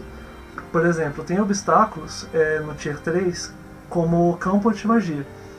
O campo anti-magia ele evita que qualquer magia ou efeito mágico exista. Se você está numa zona de magia morta, então é todo um lugar, todo um local onde nada mágico vai poder entrar. Nem itens mágicos, nem magia, nem porra nenhuma. Isso significa que as poções de cura que o seu grupo tem não vão ser utilizadas, assim como suas magias de curar ferimentos. Mas o talento curador, ele vai funcionar. Ok? Então, você vai ter acesso tanto à cura de reanimar o seu amiguinho que estiver morrendo no campo de magia, quanto a capacidade de curar uma boa porção de vida dos seus aliados. Essa boa porção de vida, ela é muito boa quando a gente pensa ela agora fora de combate. No Tier 3 e 4, esse talento aqui, maioria das vezes, ele não vai ser usado dentro de combate. Ele se transforma de novo. Porque esse talento ele vai ser usado fora de combate. Quando? Como? Simples. Toda vez que o seu grupo for fazer um descanso curto, o clérigo da vida, especificamente, ele tem o canalizar divindade. O canalizar divindade do clérigo, ele possui uma reserva de cura, e essa reserva pode curar até a metade dos pontos de vida do seu time. Você vai poder curar várias criaturas ao mesmo tempo. Então vamos lá, vamos dizer que você está lá no nível 11, então você já tem acesso a magias poderosas, né, Tier 3, como cura completa e tal, mas você e seu grupo enfrentam um dragão, tá todo mundo miado, tá todo mundo com um ponto de vida, tá todo mundo fodido. Beleza. Como que o clérigo da vida vai simplesmente estalar os dedos e reverter essa situação? Ele vai torrar todos os slots dele em cura completa, curar ferimentos em massa e tudo mais? Não. Se ele torra os slots de magia na cura, ele acaba ficando inútil no combate. Porque as magias de cura dele no combate são extremamente poderosas. Né? Ele é o único que faz isso. Então, para você ser eficiente fora do combate com esse talento curador, o que você vai fazer? Você vai usar canalizar divindade. Então seu grupo, guerreiro, mago, clérigo, ladino, que estão todos com um ponto de vida, vão ficar com a metade da vida. Porque o canalizar divindade do clérigo da cura, ele vai encher até a metade, mas lembre que ele não é uma habilidade que você usa apenas uma vez. Você usa ele no nível 11 2 vezes por descanso curto ou longo, né? Então você vai poder usar os seus 2 usos para curar o seu time. Então seu time vai ficar com a metade da vida. E agora que o canalizar de unidade não consegue curar mais do que a metade, como que você enche o refil, completa o refil? Normalmente vai ser através dos dados de vida, né? Só que os dados de vida, eles acabam. Então, para você economizar dados de vida, existe o talento curador. Porque você vai curar lá um D6 mais 4 mais o nível que você tá, 11. Então você vai curar uma quantidade de tipo 20 pontos de vida, né? E aí isso já é muita coisa pros personagens de nível 11. E aí muitos dos personagens já vão encher a vida. Por exemplo, o mago já vai ficar com a vida full, né? O ladino vai ficar quase full. Você vai ficar um pouquinho ainda meado, e o guerreiro vai ficar um pouquinho mais. Isso porque a proporção de vida do guerreiro é muito mais alta, né? Então, no final das contas, você vai ter usado o curador nos seus 4 aliados para substituir o dado de vida. E com um efeito muito maior, na verdade, né? Porque os seus aliados vão ficar todos curados. E como se não bastasse isso, seus aliados nem precisaram gastar dado de vida e você faz o descanso curto. Fez o descanso, voltou a capacidade de poder usar o curador de novo, e você pode fazer depois outro descanso e curar mais ainda a vida dos seus aliados, até eles ficarem full.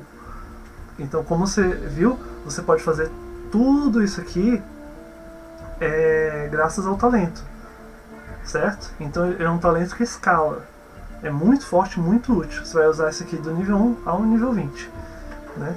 Com campos anti-magia, ou para melhorar o descanso curto da sua equipe, ou mesmo para usar em combate, né? Se você tiver uma ação de velocidade sobrando, né?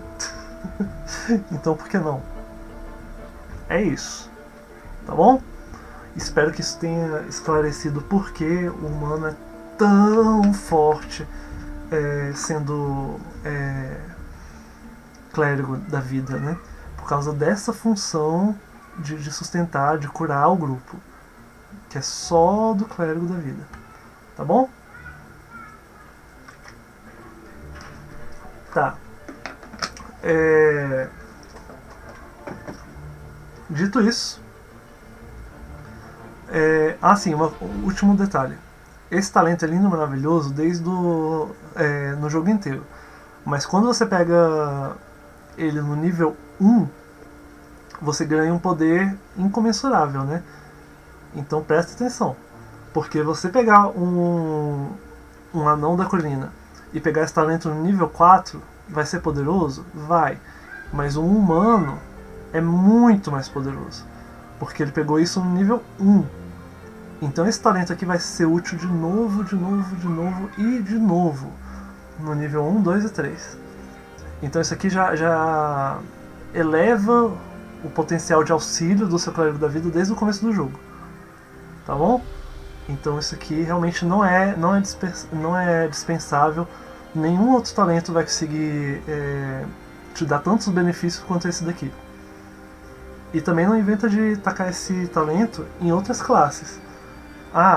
O meu bardo, vou colocar o bardo porque eu vi lá que o talento do curador é lindo e maravilhoso. Não, não é. Ele é lindo e maravilhoso para o clérigo da vida. Ponto. Apenas. Você vai ter benefícios de colocar isso aqui em outras classes? Vai. Mas a questão é, a função do bardo é a mesma do clérigo da vida? Não. O bardo tem seus próprios recursos para evitar que o time não leve dano. Se o time não está levando dano, então não está precisando de cura. Ok? Só para clarificar, porque eu já vi jogadores pegando isso aqui para outras classes e o resultado não é tão bom. Então cuidado aí. Tá. Idiomas. O humano ele realmente ganha um idioma extra no D&D quinta edição. Aqui no Solasta também. O Solasta tem o tal do Timariano antigo, que é da historinha do Solasta, né? Eu vou pegar, mas se você estiver jogando o quinta edição normal, com seus amigos na mesa ou na Adventures League, você pegue um idioma que o seu time não tem.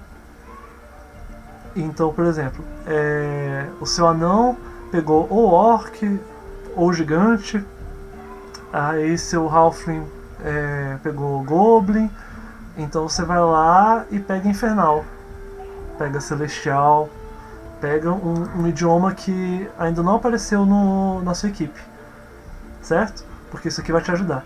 Bom de pegar infernal ou celestial ou abissal é porque corruptores, demônios, anjos, todos têm a ver com o clérigo, né? Em certo nível ele começa a poder invocar celestiais, né? E você poder falar a língua do celestial é muito bom, né? Para você conseguir dar ordens mais claras e tudo mais. É isso.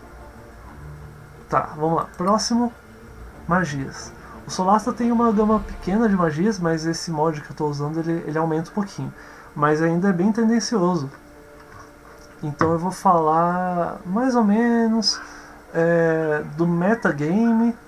E aí você coloca se você quiser ou não, mas é isso aí. Eu vou falar apenas de magias que não aparecem nas outras fichas, que então você acaba sendo básico, acaba sendo único, né? Vamos lá. Chama Sagrada não aparece nas outras classes e ela é uma magia muito, muito, muito forte. Eu vou explicar. Não acho que ela vai ser uma magia muito, muito forte gratuitamente, que você vai usar isso aqui e vai explodir o Tarrasque ou qualquer coisa assim. Não é isso. Ela é muito forte por causa do efeito que não está descrito aqui, que é ignorar a cobertura. Mas isso eu vou deixar para outros vídeos. Por hora, só pegue para ser único. Se o inimigo estiver longe, você usa a Chama Sagrada. Se o inimigo estiver perto, você usa a Massa. Essa é a regra geral. Orientação. Orientação aparece na lista de druida, mas ela é uma magia do meta, porque ela vai fazer que todos os testes de habilidade que você fizer ganhem um D4. Você ou um aliado que você toque. Então é muito conveniente. Inclusive porque se você estiver cansado de ser o último da iniciativa, você pode usar a orientação e você ganha um D4 de iniciativa, por exemplo. Você pode usar a orientação para ajudar o seu ladino a arrombar uma porta. Você pode usar um D4 para ajudar o seu mago a passar no teste de arcanismo. E por ser um truque, você pode passar o dia inteiro fazendo essa palhaçada. Então esse truque aqui específico é muito, muito, muito poderoso. Então vamos lá. Seguindo, taumaturgia vai te dar umas coisas que é mais de interpretação. Mas é muito bom, é muito divertido, é muito único, só aparece na sua lista, então pegue. Aqui no Solasta não tem taumaturgia, então vou para outra coisa que tem aqui, que é o Poupar Moribundos. Poupar Moribundos, quando o seu aliado estiver morrendo, né, estiver com 0 pontos de vida, você deixa ele estável, ou seja, ele para de morrer. Não é tão bom quanto o talento que você pegou, que quando o seu aliado está morrendo, você volta ele para 1 ponto de vida, ou seja, faz ele voltar pro combate. Então o talento é mais forte. Mas se você tiver por um acaso sem kit de primeiros socorros, tiver acabado suas unidades, ou tiver uma grande escala, né, sei lá, um cenário, uma coisa muito específica, né, sei lá, tem um monte de soldados na guerra que estão morrendo, aí você quer ajudar as tropas do seu exército aliado, aí você vai lá e começa a poupar moribundos, né, usar o estabilizar e consegue ter uma cena, na verdade, né? Mas isso aqui que eu estou falando é um exemplo tão específico que é uma cena, ok? Não é um efeito prático para o jogo. Então não pegue isso aqui achando que você vai dominar o mundo, porque não é tão forte assim, principalmente quando você já pegou o talento curandeiro, tá bom? Mas é uma coisa única, só vai aparecer na sua ficha. Então se você quiser pegar justamente para ressaltar, pegue. E foi o que eu peguei aqui, é isso aí. Outros truques que vão ser convenientes, né, pro clérigo, eu vou falar mais pra frente, quando a gente fizer os outros vídeos, tá bom? Eu vou falar das magias nível 1, que não tá mostrando aqui, assim que eu terminar a ficha. A personalização, você faz a aparência, né, do seu clérigo do jeito que você quiser. Eu sempre falo isso, eu tô fazendo aqui no jogo, né, mas você pode selecionar a aparência que você quiser pro seu clérigo, porque a aparência ajuda a você descobrir, a você começar a gostar do seu personagem. Porque isso tudo que eu tô falando, que eu falei aqui no vídeo, são regras de como você aproveitar a mecânica do jogo. Mas de nada vai valer a mecânica se você não gostar de interpretar aquele personagem. Cada personagem, mesmo que todos você tenha 10 amigos que assistam esse mesmo vídeo e façam o mesmo clérigo mecânico, cada jogador vai poder personalizar a aparência, os trejeitos, marcas de personalidade, tudo mais do seu clérigo de um jeito. E isso vai deixar ele único. Então na hora que você for interpretar, ele vai ser fácil para você. Então assim, o roleplay, a interpretação faz parte do jogo, é um dos 3 pilares do D&D. Então é muito importante que você vá com a cara do personagem que você vai jogar, do clérigo, e não simplesmente seja, eu sou clérigo para tapar o buraco da equipe, porque alguém tinha que ser. Não. O clérigo, ele é a função suporte, é uma função ingrata muitas vezes, é verdade, mas ele é muito forte, ele é muito legal, dá pra você se divertir muito jogando com clérigo, né?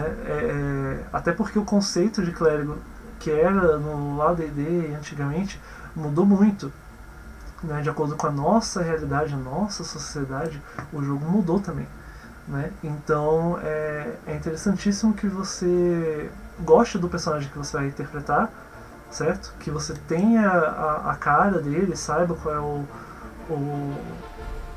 os jeitos, né? Os trejeitos, personalidade, defeito e tudo mais, porque aí você vai começar a gostar dele. E aí você vai naturalmente desenvolver o personagem e vai conseguir fazer uma coisa muito sólida, onde as regras passem a não só ficar nadando, né? Mas passem a auxiliar essa sua ambição, né, de ter um personagem poderoso, legal, que faz as coisas. Então é isso. Inspecionar, clérigo, magias. As magias de domínio do domínio da vida é bênção e curar ferimentos.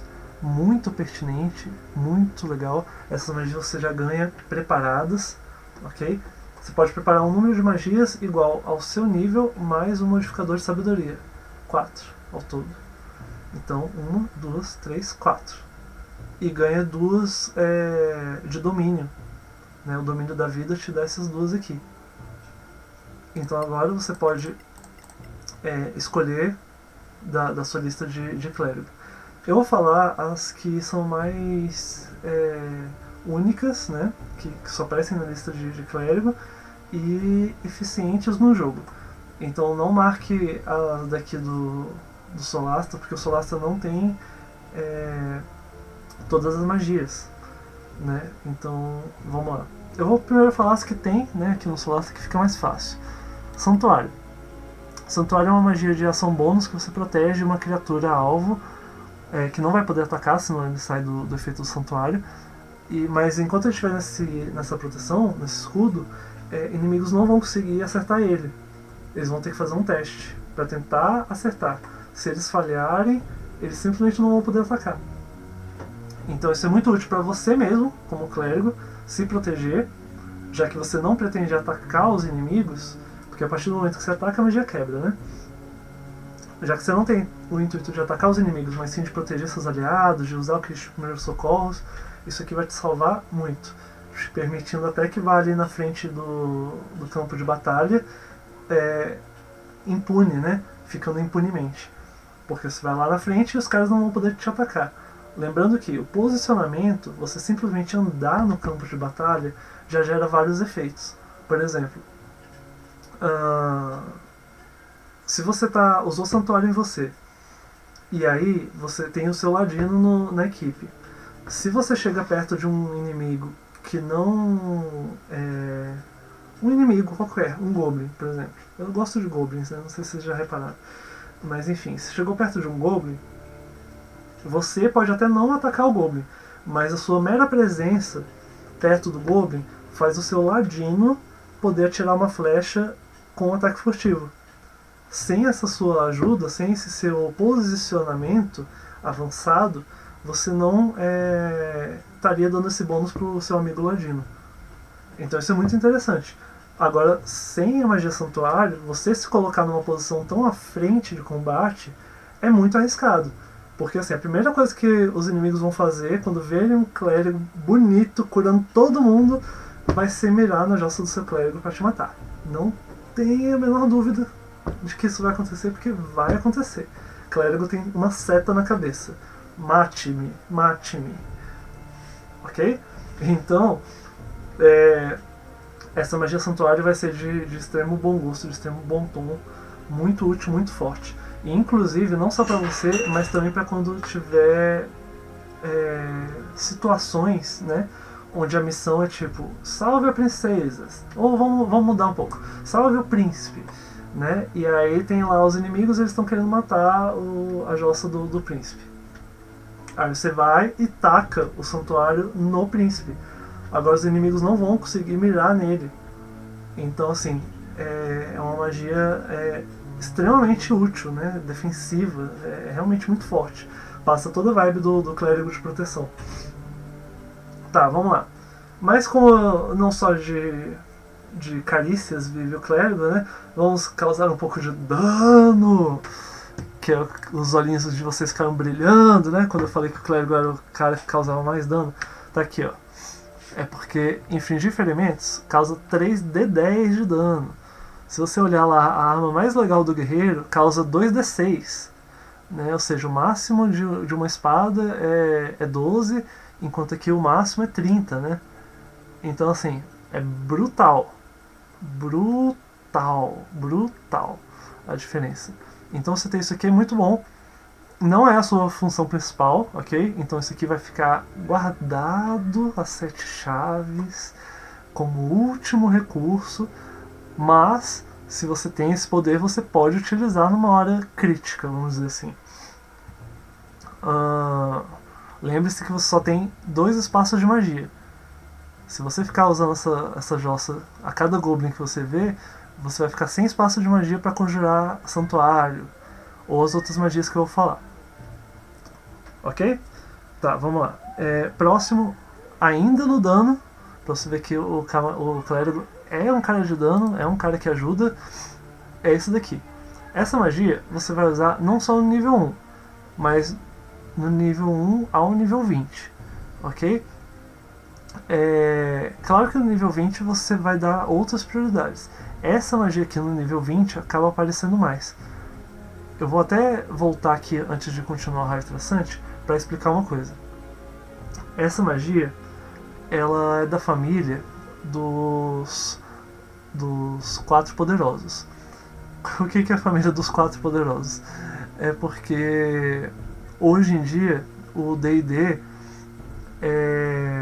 é um jogo que foi comprado pelos Magos da Costa, né? Então, outro jogo que o Magos da Costa produz é o Magic the Gathering, né? E aí, o que acontece? No Magic the Gathering tem várias cartas, né? Vários poderes, e aí tem cartas antigas poderosíssimas que foram banidas ou restritas.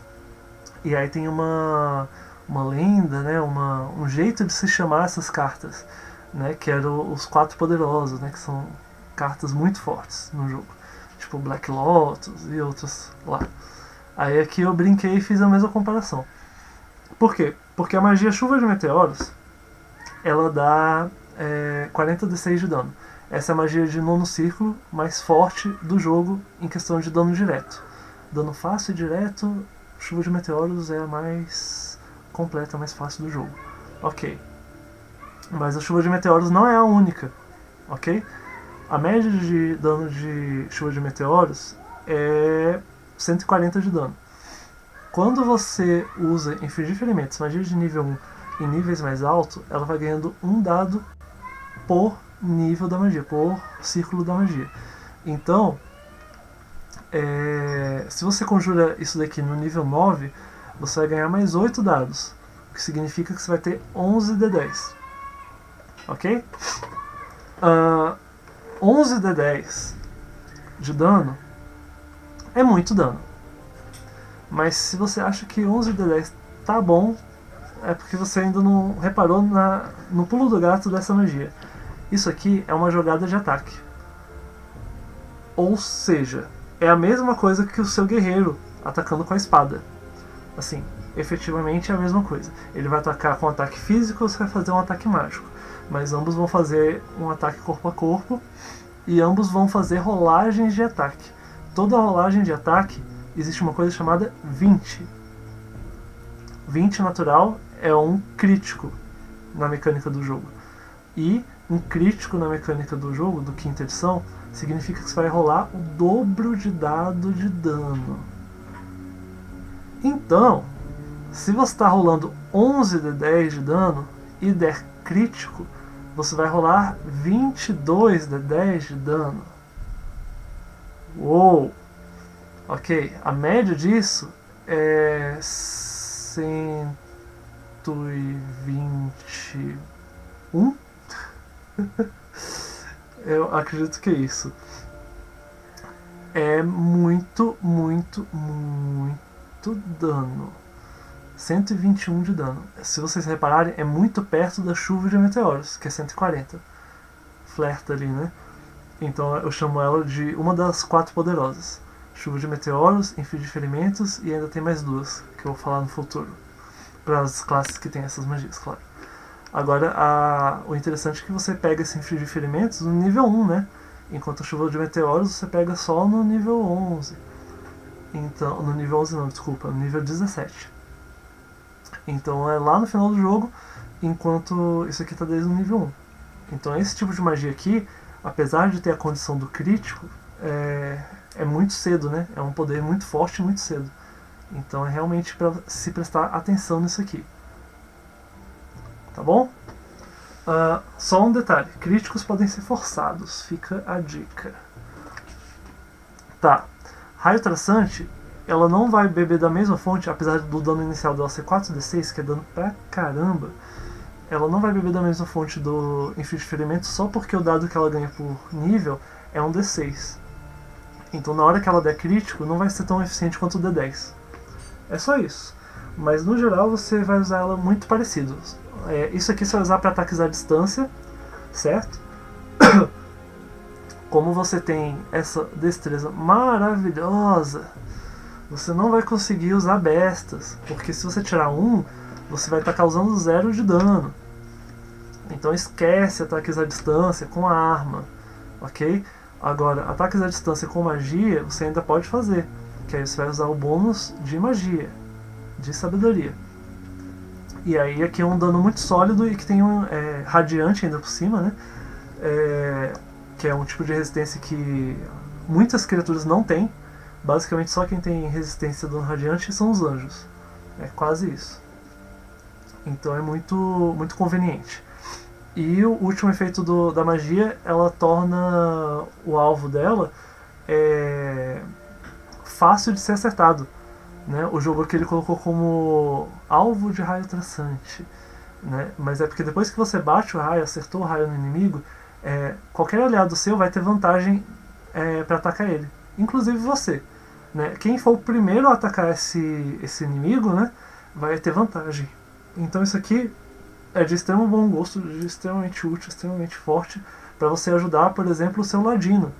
O seu ladino está lá tentando fazer ataque furtivo e não está conseguindo arrumar vantagem. Aí você vai e taca o raio traçante e agora o inimigo vai ter vantagem. e aí o ladino volta a ter o ataque furtivo. Então isso aqui é um dos combos de clérigo e ladino. Isso aqui é um dos seus auxiliares. Muito bem. Agora chega de dano, né? Porque já dei todos os danos possíveis e imagináveis. Agora vamos só falar... você tem direito a 4 magias, né? Já pegamos 1 de dano, 2 de dano, 1 dano corpo a corpo, 1 dano à distância, 1 proteção. E agora a última magia que a gente pode pegar não tá aqui. Eu vou pegar aqui Escudo da Fé, que seria a magia que eu iria pegar no nível 2. Mas eu vou pegar aqui porque não tem no Solasta. Mas a magia em questão seria um ritual. Sim, um ritual.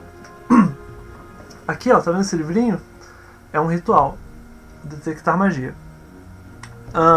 Clérigo, para usar ritual, gastando 10 minutos, ele tem que selecionar essa magia. Ele não pode estar assim com a magia sem estar preparada. Então eu teria que fazer assim para usar o Detectar Magia. Mas o Detectar Magia não é o ritual que eu vou falar para vocês pegarem. Para que vocês vejam todos os rituais do jogo, todas as funcionalidades, todas as mecânicas, eu dividi as classes mágicas do jogo com magias diferentes. Que todas as classes que vão aparecer aqui, com todos os itens mágicos, todos os recursos, vão aparecer todas as magias. Então se uma magia que você não gosta tanto tal, apareceu nesse personagem, é porque se não aparecer nesse personagem, que é o que melhor tira proveito dela, você não vai ver no jogo inteiro. Entendeu? Então quando você for lá nos vídeos explicativos de magia, você vai ter uma noção melhor do que cada uma faz. Mas a magia em questão que eu vou sugerir é purificar alimentos. Purificar alimentos é um ótimo ritual. Ah, eu posso fazer igual você, pegar o Escudo da Fé em vez de o ritual? Não. Quer dizer, poder você pode, né? Mas não deveria. Você tem que pegar pelo menos um ritual. Se você não quer esse ritual do purificar alimentos, pegue outro ritual. Porque se você não pegar o ritual, eu vou até deixar ele aqui no lugar do Escudo da Fé. Fingir que isso aqui é criar alimentos. Magia que não tem no Solasta. Aliás, essa magia inclusive mata criaturas, ok? O purificar alimentos. Então, cuidado com o preconceito e com os vícios. Porque tem magias que você leu que você pode não ter entendido porque você não leu o livro do Mestre dos Monstros. Fica a dica. Mas tá, voltando. A magia de ritual, ela vai ser conjurada em 10 minutos. Né? Então você precisa ter, porque você não vai usar a característica conjuração de ritual se você não preparar, né, a magia que tem ritual. Se você faz isso aqui, não pegou, você está jogando fora a sua capacidade de conjurar rituais. Isso é um recurso da classe. Você simplesmente pegou um recurso e jogou no lixo. É tipo assim, o guerreiro tem acesso ao malho para dar dano de concussão. E guerreiro tem acesso à espada grande para dar dano de corte. Aí o guerreiro compra a espada grande e jamais compra o malho. Quer dizer, o guerreiro é uma anta. Isso porque existem esqueletos. Esqueletos levam dobro de dano de arma de concussão. O guerreiro que usa a espada grande, ele tem a proficiência, a capacidade, a configuração de usar uma espada grande da mesma forma que um mago. Então, por mais que a espada grande seja a arma preferida, a arma mais legal que o guerreiro quer usar sempre, ele vai usar a maioria das vezes. Não todas. Isso aqui não é Power Fantasy. Não estamos jogando Final Fantasy VII que o Cloud está lá com a espada super grande e é super legal. Não. O D&D é um jogo de estratégia, onde você tem que se adaptar aos problemas que vão aparecer na aventura. Então, o que o jogo diz é, você pode usar a espada grande, mas você tem que ter o malho nas suas costas, para quando aparecer o esqueletinho, você simplesmente guardar a espada e pegar o martelo. Aí quando você pegar o malho, ele vai dar danos cavalares no esqueletinho e você vai se sentir um deus, porque você matou o esqueletinho em um ataque só. Se você não tem o malho, você vai bater com a sua espada grande, que é a maior arma de dano, né, do jogo e tal, e não vai matar o esqueletinho. Quer dizer, você é um asno, você não entendeu o D&D. Então você jogar de clérigo e não jogar com essa característica, conjuração de ritual, você está fazendo a mesma coisa do guerreiro que tem uma espada grande, mesmo podendo ter uma espada grande e um malho. Entendeu?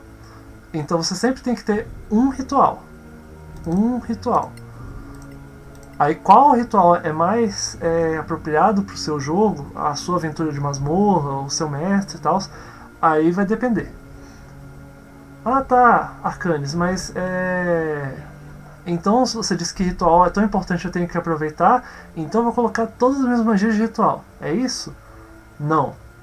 No caso do clérigo, você vai pegar uma magia de ritual preparada e vai ficar com ela. Quando você subir de nível e tiver acesso a outras magias, aí você tem acesso a outros rituais, por exemplo, magia de segundo círculo, né, de segundo nível. Aí você tem lá silêncio.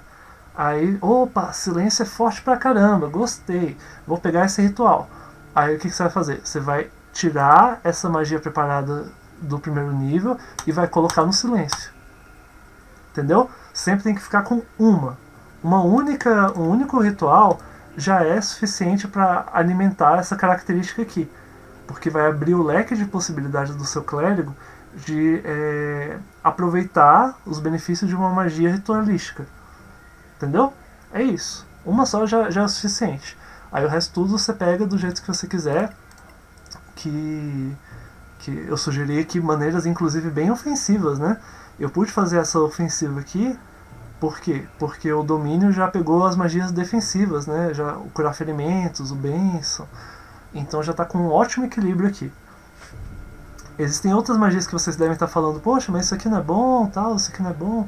Sim, são bons, tal, mas existem certas mecânicas. E aí, como eu falei, eu não vou ficar repetindo magias para não ficar viciado. Então, por exemplo, classe que se beneficia melhor do palavra curativa do que o clérigo vai ter a palavra curativa. Então, quando aparecer a palavra curativa lá no outro personagem, você vai olhar e eu vou explicar por que a palavra curativa é bom naquele e curar ferimentos é bom nesse. Ok? Mas por hora, esse set aqui, bênção, que é um buff. Cura, poderosa, uma cura poderosa, curar ferimentos. Mais magia de dano corpo a corpo, alto. Mais magia de dano e efeito à distância, para ajudar o ladino, com dano alto também.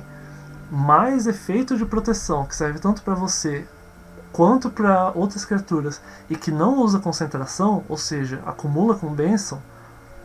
Bênção usa concentração, ok? Concentração só pode ter uma por vez. Então você combinar isso aqui fica muito fácil. Eu coloquei inclusive essas magias aqui porque elas não usam concentração. A única que usa é essa. Se o jogador tiver duas magias de concentração por vez, existe grande chance de você não estar acostumado ainda com essa mecânica e usar bênção, e aí no seu segundo turno você vai usar proteção contra o mal.